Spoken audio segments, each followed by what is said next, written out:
Hi, I'm Nicola from the People Mentor.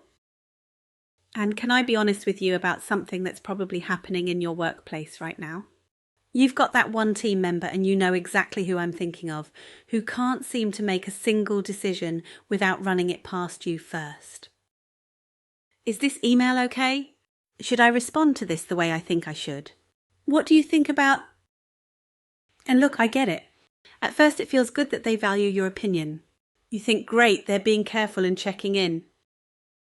But fast forward a few weeks and you're drowning. Every tiny decision lands back on your desk. You're the bottleneck for things they could handle themselves. And honestly, you're starting to feel more like a helicopter parent than a leader. I've been exactly where you are. Early in my management career, I had this brilliant team member who second-guessed everything. Every single thing. I'd think, why can't they just decide? But then I'd feel guilty because they were trying hard to get it right. The thing is, this over-reliance doesn't just drain your time, it stops them from growing. And it's not doing anyone any favours. So today, I'm going to walk you through exactly how to handle the clinger on your team. And I mean that with complete compassion, because they're not doing it to be difficult. We're going to cover why this happens. Spoiler, it's usually not what you think. The real cost to you and your team. How to build their confidence without being harsh. Specific conversation starters you can use tomorrow. And when this might signal something deeper that needs attention. Let's dive in. Before we get into solutions, let's ensure we're discussing the same thing. The over-reliant employee shows up in different ways. They might be the one who writes an email, then shows you the email, then asks if they should send the email. Or they'll present you with a problem and 3 potential solutions, but they still want you to choose one. Maybe they repeat your advice back to you like it's a script. So you're saying I should tell the client that we need more time and I should phrase it like this.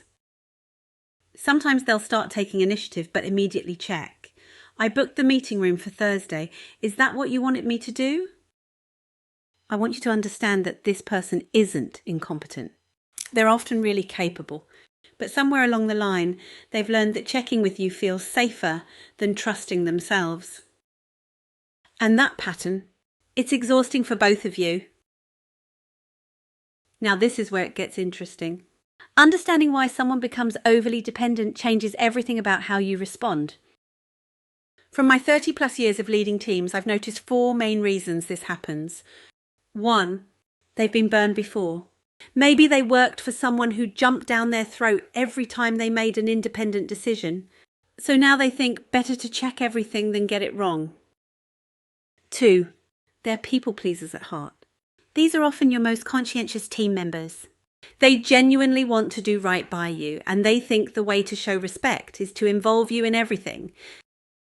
3, they don't know what good looks like.